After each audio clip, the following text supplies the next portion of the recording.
Olá, alunos do EJA, professora Priscila de Geografia. Hoje nós vamos falar um pouquinho sobre cartografia temática. E para começar essa aula, nós vamos retomar alguns conceitos que nós vimos da aula anterior.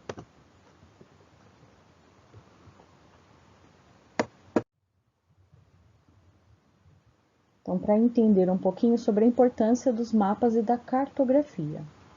A necessidade de conhecer melhor o mundo levou o ser humano a descobrir modos de representar de forma simbólica as principais características de lugares e paisagens. Então, o ser humano, desde a antiguidade, ele tinha a necessidade de identificar fontes de alimento, fontes de água. Então, ele precisava mapear esses lugares para depois procurar novamente. Então, essa necessidade fez com que eles surgissem, né, e marcassem no território esses lugares para depois buscar informações. Então, dessa maneira, né, diferentes sociedades começaram a registrar por meio de desenhos e de outras linguagens gráficas, né, a disposição espacial de elementos naturais e culturais. Então, rios, florestas, elementos naturais que tinham, né, em determinadas áreas, aldeias, montanhas. Isso era feito com materiais, por exemplo, cerâmica, o pergaminho e também mais tarde com papel. E essas representações receberam nomes de mapa.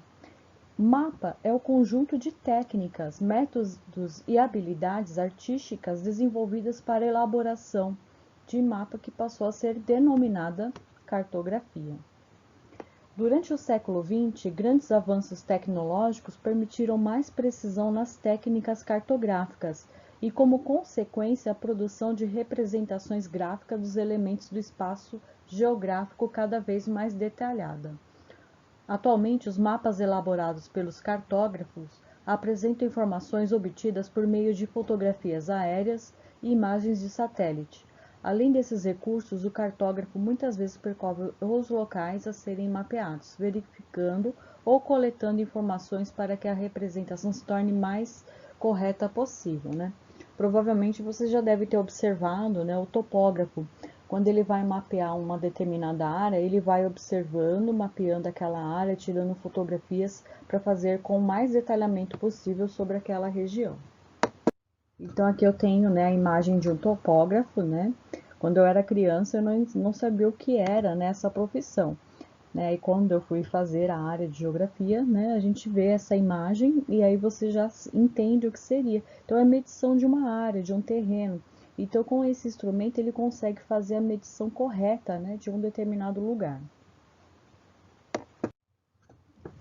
As fotografias aéreas.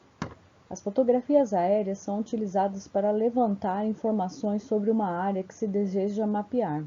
Nesse processo, são utilizadas câmeras especiais instaladas em aviões, que registram as características de uma porção do espaço terrestre.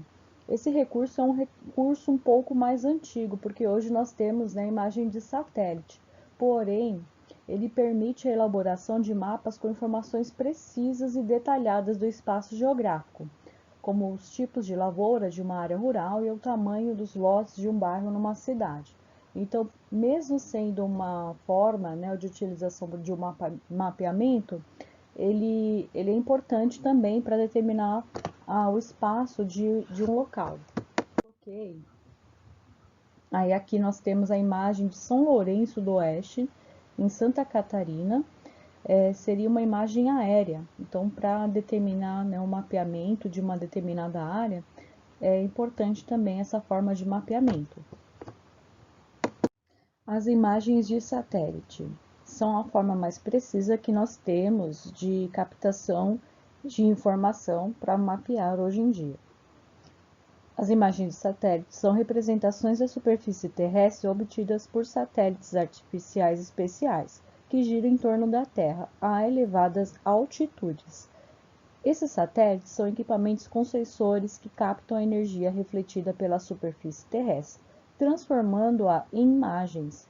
Essas imagens são muitas vezes as principais fontes de informação para a elaboração dos mapas.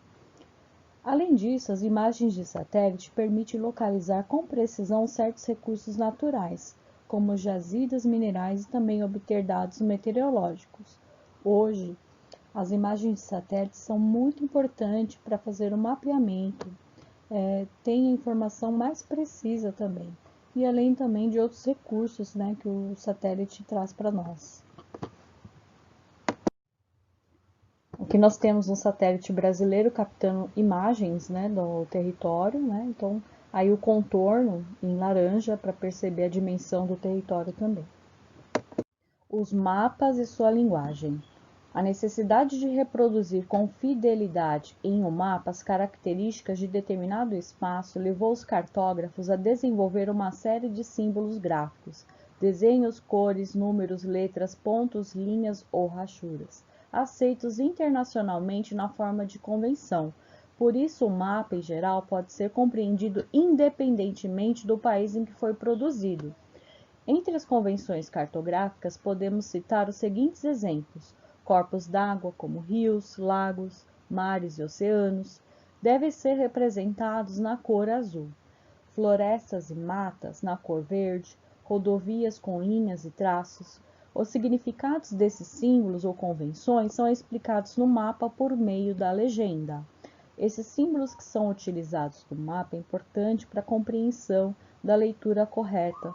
Então, quando a gente fala para poder utilizar, por exemplo, num rio, a cor azul, não deve se utilizar uma cor azul para fazer, por exemplo, qualquer outro tipo de símbolo.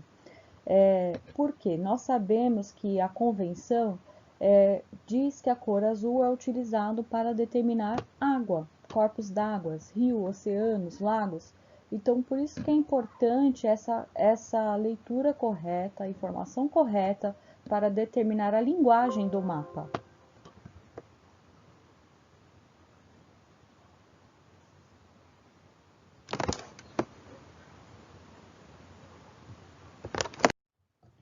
Aqui eu coloquei o exemplo de uma legenda de um mapa. Aqui nós temos, né, alguns traços importantes, tanto rios, ribeirões, lagos, como também rodovia estadual, municipal, tipos de ferrovia, limite de um município, de um distrito, também tem edifícios, curva de nível. Então aqui é só um exemplo de uma legenda para definir como seria, né, os exemplos que nós temos aí para colocar em um mapa. Os mapas temáticos. Por meio dos símbolos, podemos representar as características de uma porção do espaço geográfico em um mapa. Contudo, se muitas características forem eleitas para serem representadas, a compreensão do mapa pode se tornar difícil. É por isso que existem mapas específicos para representar determinadas características de um lugar. São chamados os mapas temáticos. Então, aqui eu coloquei alguns grupos de mapas temáticos. Por que seriam mapas temáticos?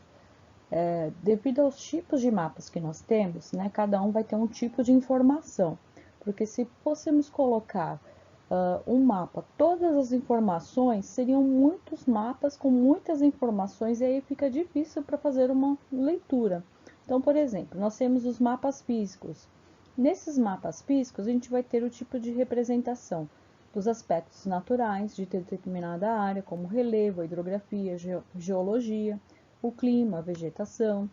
Os mapas econômicos, eles vão representar a distribuição das riquezas de determinado lugar, como a localização dos recursos minerais, das indústrias, da produção agropecuária, a rede viária, o potencial turístico.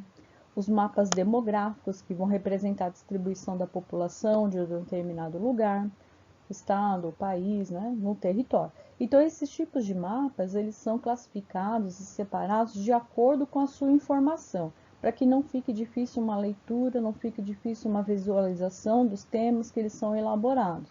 Então, são vários mapas, cada um com a sua informação. Aí, na legenda, ele vai ter lá, ele pode ser colocado com cor, com símbolos, depende de como o cartógrafo quer reproduzir esse mapa. Aí eu coloquei aqui um mapa temático sobre vegetação brasileira, só para representar a ilustração, né? Aí nós temos os tipos de vegetação: floresta amazônica, mata atlântica, mata dos pinhais, o cerrado, a caatinga, campos, Pantanal e vegetação litorânea. Nesse caso aqui, este mapa temático, ele foi representado por cores, e na distribuição do território, cada cor representa um tipo de vegetação. Tá? Então é importante ressaltar aí sobre a distribuição da vegetação por cor no território brasileiro.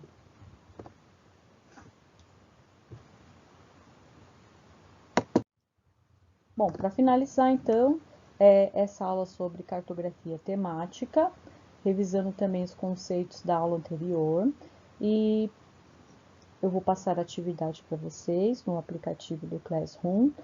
Qualquer dúvida que vocês tiverem a respeito desta aula, é só chamar, entrar em contato, que eu estarei à disposição de vocês também.